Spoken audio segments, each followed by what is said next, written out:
মিরপুরের উইকেট নিয়ে অভিযোগের যেন শেষ নেই। প্রতিটা সিরিজ শেষেই কিউরেটরদের পড়তে হয় সমালোচনায়। তবে এবারের চিত্রটা ভিন্ন। অনেকদিন পর বাহবা পেয়েছে শেরেবাংলা উইকেট। সদ্য শেষ হওয়া আয়ারল্যান্ড সিরিজ দেখে মিলছে রান বন্যার। বোলারদের পাশাপাশি আধিপত্য দেখিয়েছেন ব্যাটাররাও। ব্যাটিং বান্ধব এমন উইকেটের ধারাবাহিকতা ধরে রাখার প্রত্যয় বিসিবি পরিচালক পাইলটের।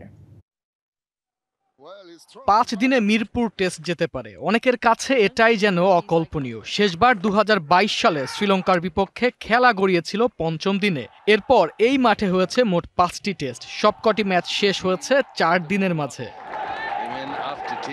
হারলেও শেষ 4 উইকেট নিয়ে পঞ্চম ও শেষ দিনে বাংলাদেশকে চ্যালেঞ্জ জানায় আইরিশরা। প্রায় 60 ওভার ব্যাট করেছেন লেট অর্ডার ব্যাটাররা। প্রথম সফরকারী দল হিসেবে দ্বিতীয় ইনিংসে মিরপুরে 100 ওভার খেলারও কীর্তি গড়েছে আয়ারল্যান্ড। গ্রাউন্ডস কমিটির চেয়ারম্যান খালেদ মাসুদ পাইলট এমন রান বন্যায় দারুণ খুশি। ধন্যবাদ জানিয়েছেন কিউরেটর টনি হেমিংকে। আমাদের দেশে অনেকেই সমালোচনা করতে যে উইকেট খুবই মাটি খারাপ, এই খারাপ, বাট ভালো উইকেট যে বানানো যায় আমার মনে হয় সেটা কিন্তু প্রমাণ করে দেখিয়েছে আজকে আমাদের গ্রাউন্ডস টিম।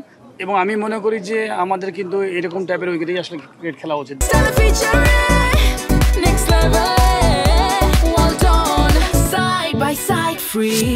মিরপুরের উইকেট নিয়ে আর নাটক চায় না বিসিবি। কখন জয়ের জন্য আর কখন স্কিলের উন্নতির জন্য উইকেট বানানো হবে, এখন থেকে সিরিজের আগে তা নিয়ে থাকতে হবে পরিষ্কার বার্তা। অবশ্যই আমরা চাইবো যে এরকম ভবিষ্যতে এরকম টাইপের উইকেট বানানো। যখনই আমাদের ট্যাকটিক্যাল কিছু বিষয় থাকবে, যে হয়তো কোনো পয়েন্ট পেলে হয়তো আমরা ওয়ার্ল্ড কাপ কোয়ালিফাই করবো বা হয়তো কোনো আইসিসি খেলায় কোয়ালিফাই করবো, কিছু থাকে এরকম অনেক সময়, সেই ট্যাকটিক্যালগুলোর জায়গাতে আমার কাছে মনে হয় কিছুটা হোম অ্যাডভান্টেজ একটু নিতেই হবে। সঠিক লক্ষ্য আর পরিকল্পনা থাকলে যে কোনো সমালোচনার মঞ্চই একদিন সাফল্যে পরিণত হয়। মিরপুরের উইকেট যেন তারই এক উজ্জ্বল দৃষ্টান্তে পরিণত হচ্ছে। এই ধারাবাহিকতা ধরে রাখার চ্যালেঞ্জটা এখন কিউরেটরদের। Arman Hasan, DBC news.